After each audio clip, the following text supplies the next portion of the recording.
Master Your Emotions by Thibaut Mers. Panimula.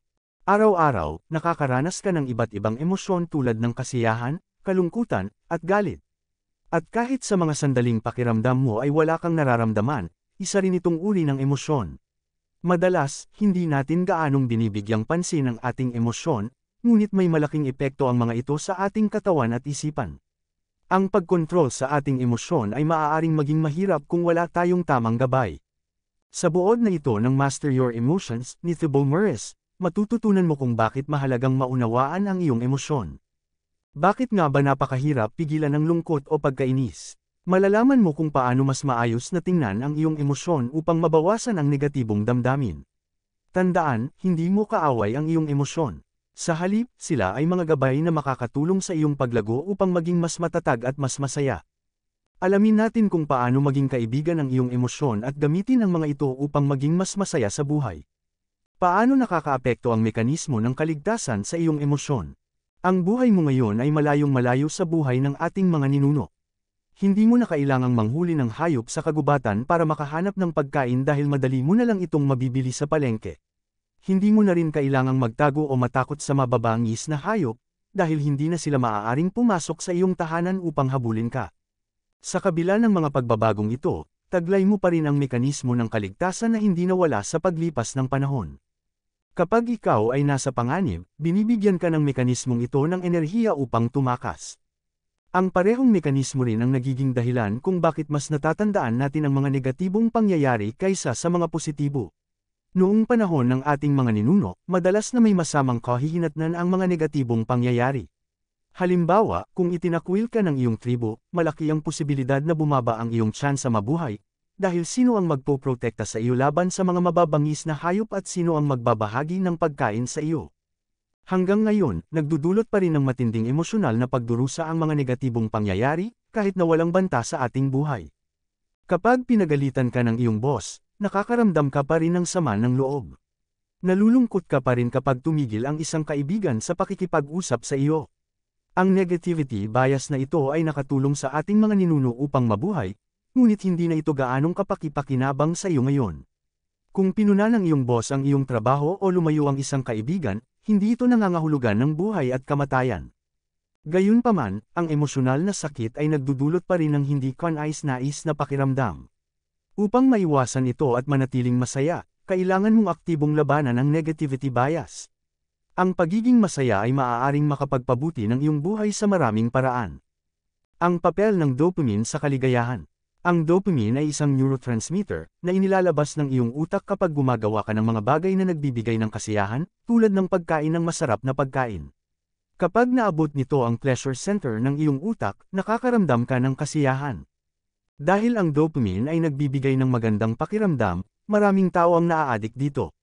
Maaaring labis silang kumain o maging adik sa sexual na gawain. Ang anumang uri ng pagkagumon ay lubhang mapanganib sa kalusugan. Halimbawa, kung naniniwala kang makakamit mo ang tunay na kaligayahan sa pamamagitan ng mga materyal na bagay, maaaring maramdaman mong masaya ka kapag may bago kang kotse o cellphone. Ngunit tulad ng iba pang materyal na bagay, mawawala rin ang kasiyahang ito paglipas ng panahon. Ito ang tinatawag na hedonic adaptation, ang mabilis na pagkawala ng saya sa isang bagay dahil nagiging normal na ito sa iyo. Ang pansamantalang kasiyahang ito ang nagtutulak sa iyo na habulin ito ng paulit-ulit, kahit na ito ay panandalian lamang. Bawat isa sa atin ay may sariling antas ng kasiyahan, at ito ay maaaring magkaiba sa bawat tao. May mga taong likas na masayahin, habang ang iba naman ay nananatiling neutral. Tumataas ang antas ng iyong kasiyahan kapag may ginagawa kang bagay na nagpapalabas ng dopamine neurotransmitter. Balikan natin ang halimbawa ng pagbili ng bagong kotse o cellphone.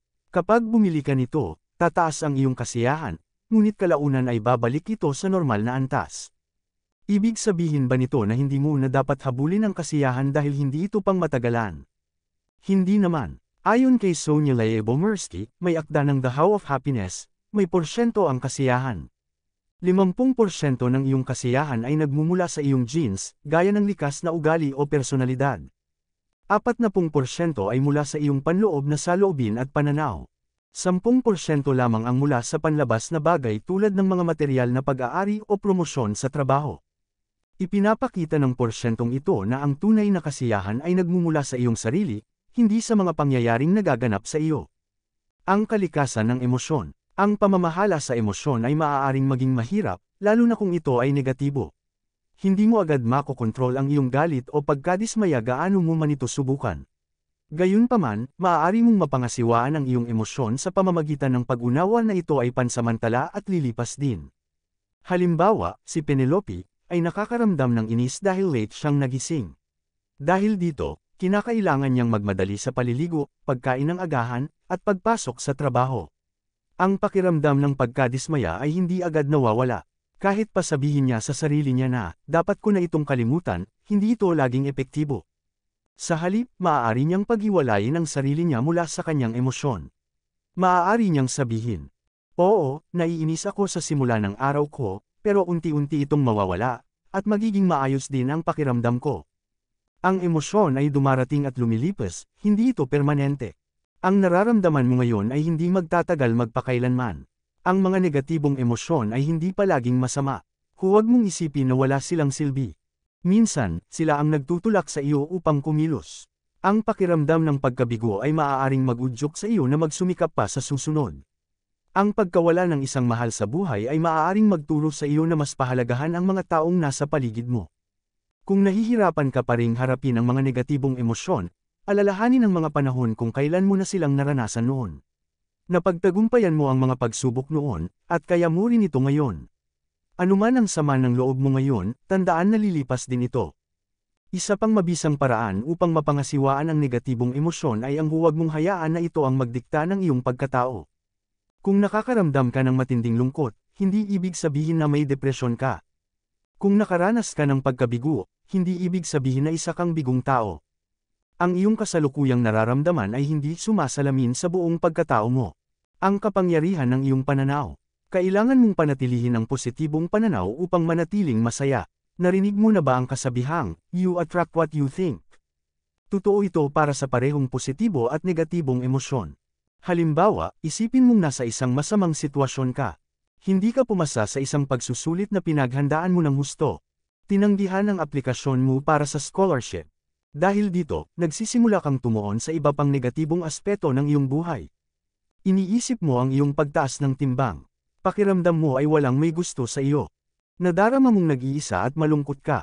Mabilis kang maaaring lamunin ng negativity, ngunit kailangan mong palayain ang sarili mo mula sa matinding damdamin. Tulad ng nabanggit kanina, dapat mong bigyang pansin ang iyong emosyon at tandaan na ito ay lilipas din. Makakatulong din ito sa iyo upang matutunan ang iyong emosyon at alamin kung ano ang mga nagtitrigger nito. Para mas maunawaan ito, tingnan natin ang isang halimbawa. Nalaman ni Sofia na nagagalit siya kapag nagkakamali. Madali siyang mainis sa sarili kahit sa maliliit na pagkakamali. Dahil dito, sinimulan niyang isulat at obserbahan ang kanyang sarili tuwing siya ay nagagalit. Madalas, iniisip din niya ang iba pang mga pagkakamali na nagawa niya noon. Dahil sa ganitong paraan ng pag-iisip, sinasabi niya sa sarili na hindi siya kailanman gagaling at siya ay isang talunan. Ngunit natutunan ni Sofia kung paano iwasan ang negatibong siklo na ito. Pinaalalahanan niya ang sarili na siya ay isang tao lamang, at ang mga tao ay nagkakamali. Inalala rin niya ang kanyang mga nakaraang tagumpay upang hindi mahulog sa negatibong pag-iisip. Paano maputol ang siklo ng negatibong kaisipan? Ugaliing obserbahan ang iyong sarili upang maunawaan ang iyong emosyon.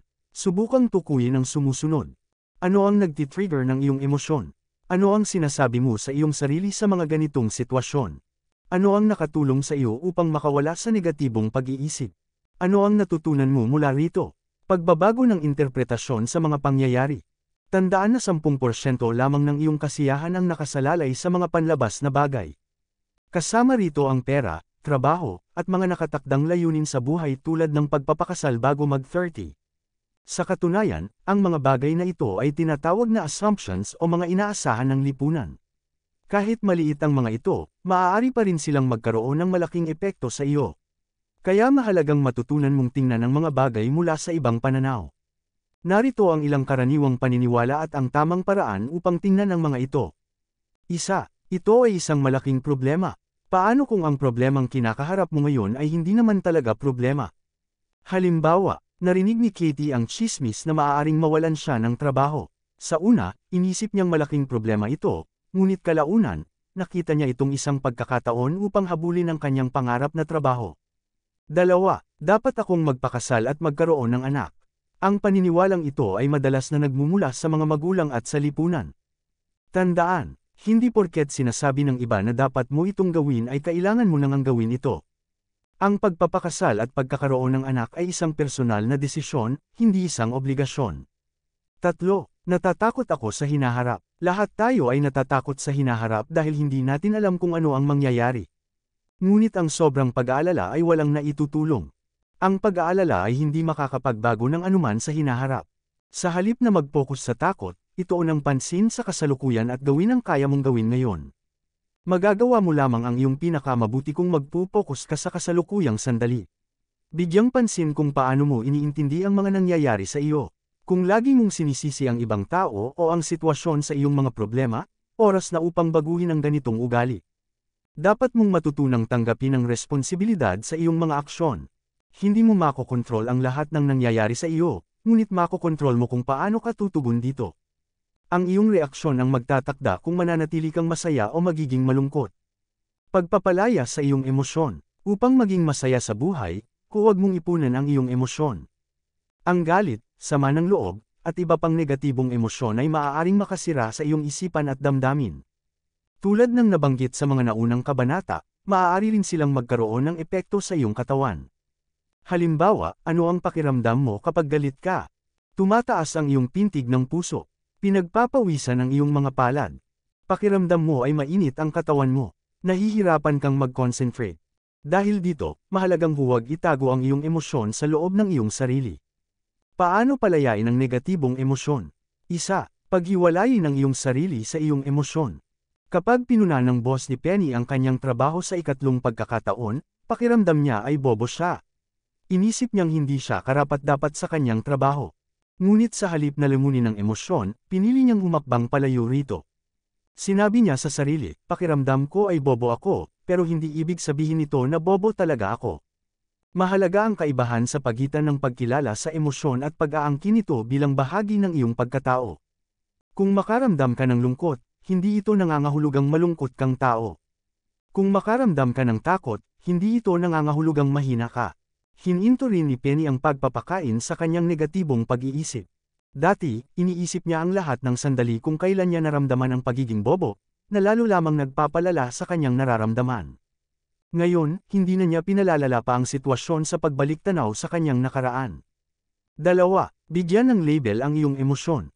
Isipin ang emosyon bilang isang bagay na pansamantala, tulad ng kasuotan na maaari mong palitan. Hindi mo kailangan manatili sa isang emosyon magpakailanman. Ang emosyon ay hindi ang tunay na ikaw. Kung natutunan mong tanggapin, paghiwalayin, at bigyan ng tamang pananaw ang iyong emosyon, mas magiging malaya ka sa negatibong damdamin at mas magiging masaya at positibo ang iyong buhay. Baguhin ang iyong pananaw sa emosyon. Balikan natin ang ginawa ni Penny, sa halip na sabihin, malungkot ako, mas mabuting sabihin, nakakaramdam ako ng lungkot, o nararanasan ko ang lungkot. Bakit ito mahalaga? Ito ay lumilikha ng distansya sa pagitan mo at ng iyong emosyon, na mas nagpapadali sa iyong pagpapalaya sa mga ito. 3. Huwag ipilit ang emosyon, palayain ito. 2 dahilan kung bakit tayo madalas kumakapit sa ating emosyon. Una, inuulit natin ang kwento na sinasabi natin sa ating sarili. Kapag nalulungkot ka, madalas mong lalo pang pinapalala ang lungkot na iyon. Sa kasamaang palad, maraming tao ang sinasaktan ng kanilang sarili sa emosyonal na paraan ng hindi nila namamalayan. Pangalawa, akala natin tayo ang ating emosyon, pero hindi ito totoo. Mananatili kang nahihirapan hanggat hindi mo hinihiwalay ang iyong pagkatao mula sa iyong nararamdaman. Halimbawa, ang kwento ni Emily. Si Emily ay nakakaramdam ng kawalan at pagkatalo. Sa paghahambing niya sa sarili sa kanyang mga kaibigan at kasamahan, nakaramdam siya ng inggit dahil mas marami silang nararating sa buhay. Ano ang ginawa niya? Gumawa siya ng to-do list ng mga pang-araw-araw na layunin. Nais niyang maramdaman ang pagmamalaki sa kanyang sarili. Inalis niya ang mga imposibleng gawain sa kanyang listahan na hindi niya kayang gawin agad.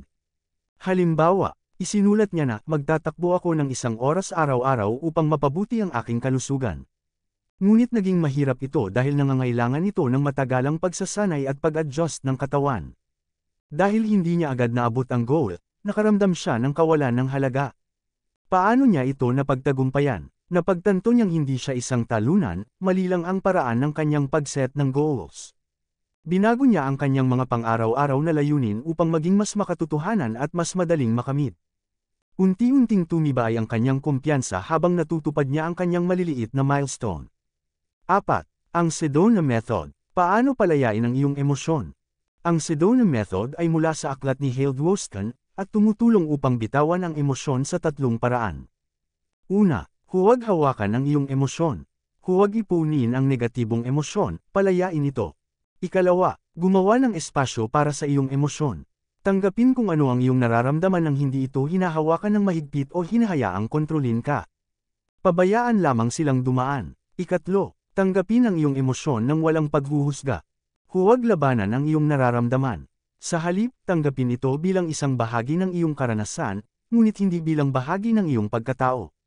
Sa pamamagitan ng pagpapalaya sa iyong emosyon, mas mararamdaman mo ang tunay na kapanatagan at kasiyahan sa buhay. Pag-unawa at pagpapalaya sa iyong emosyon. Sa pamamagitan ng maingat na pag-oobserba, mauunawaan mo kung saan nagmumula ang iyong emosyon. Ayon sa Sedona Method, mayroong 5 hakbang upang tuluyang palayain ang iyong emosyon. 5 hakbang ng Sedona Method upang pakawalan ang emosyon. 1. Pumili ng isang emosyon na nais mong pagtuunan ng pansin. Hindi kailangang maging matindi ang emosyon, kahit simpleng inis habang naghihintay sa isang mahabang pila ay pwede. 2 at 3. Sagutin ang mga tanong na ito ayon sa napili mong paraan ng pagpapalaya ng emosyon. Para sa unang paraan, huwag hawakan ang emosyon. Pwede ko bang pakawalan ang pakiramdam na ito? Pakakawalan ko ba ang pakiramdam na ito?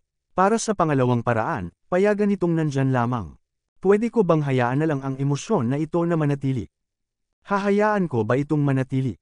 Para sa pangatlong paraan, yakapin ang emosyon. Pwede ko bang tanggapin ang emosyon na ito? Tatanggapin ko ba ang emosyon na ito? Walang tamang o maling sagot. Ang layunin ay maintindihan ang iyong emosyon at hayaan itong damaloy nang hindi mo ito kinokontrol. 4. Tanungin ang iyong sarili kung kailan. Ang sagot mo dapat ay, ngayon. Kailangan mong pakawalan ang emosyon sa sandaling ito. Huwag maghanap ng dahilan upang itago ito, bitawan mo ito anuman ang mangyari. 5. Ulitin ang buong proseso hanggat kinakailangan. Ulitin ang mga hakbang na ito hanggang sa maramdaman mong tuluyan nang nawala ang emosyon na iyong pinagtutuunan ng pansin. Sa pamamagitan ng Sedona Method, maaari mong matutunang tanggapin, obserbahan, at pakawalan ang iyong emosyon nang hindi mo hinahayaang kontrolin ka ng mga ito. Kapag natutunan mong gawin ito, mas magiging maaliwalas ang iyong pag-iisip at mas mararamdaman mo ang kapanatagan sa iyong buhay. Ang kapangyarihan ng Sedona Method. Maaaring mukhang napakasimple ng Sedona Method kaya maaaring pagdudahan mo ang bisa nito. Pero minsan, ang mga pinakamadaling gawin ay may pinakamalalim na epekto sa ating buhay. Kahit hindi mo ito lubusang paniwalaan sa simula, subukan mo lang muna. Sanayin ang sarili sa pagpapalaya ng emosyon araw-araw. Sa paglipas ng panahon, matututuhan mong maging ganap na master ng iyong emosyon. Paano ka matutulungan ng emosyon sa iyong buhay? Ang emosyon ay dumarating at nawawala, ngunit hindi ibig sabihin nito na wala silang epekto sa iyong buhay. Lahat tayo ay nais na maging masaya at malayo sa anumang hindi komportableng damdamin. Pero minsan, ang mga hindi kaaya-ayang emosyon ay may mensaheng hatid sa atin. Halimbawa, ang kwento ni Harriet. Si Harriet ay palaging stress. Wala siyang makitang kasiyahan sa kanyang trabaho, relasyon, o mga tagumpay. Ngunit isang araw, nagpasya siyang lumipat sa ibang lungsod. Ano ang naging epekto nito? Ito ang naging pinakamagandang desisyon ng kanyang buhay. Araw-araw, nasasabik siya sa mga bagong karanasan. Natutunan niyang maging masaya sa maliliit na bagay. Hindi pa siya naging ganito kasaya sa buong buhay niya. Ano ang aral dito? Kung hindi siya naging self-aware sa kanyang emosyon, hindi niya marirealize na kailangan niyang gumawa ng pagbabago sa kanyang buhay. Ang pagtanggi sa ating nararamdaman ay maaaring magpigil sa atin sa pagkamit ng mas magandang buhay. Pagpapalawak ng self-awareness. Ang self-awareness ay ang kakayahang obserbahan ang iyong sariling pag-iisip, emosyon, at kilos. Ayon kina Jim Detmer at Diana Chapman sa kanilang libro, na The 15 Commitments of Conscious Leadership, maaari mong gamitin ang isang simpleng linya upang masukat ang iyong self-awareness.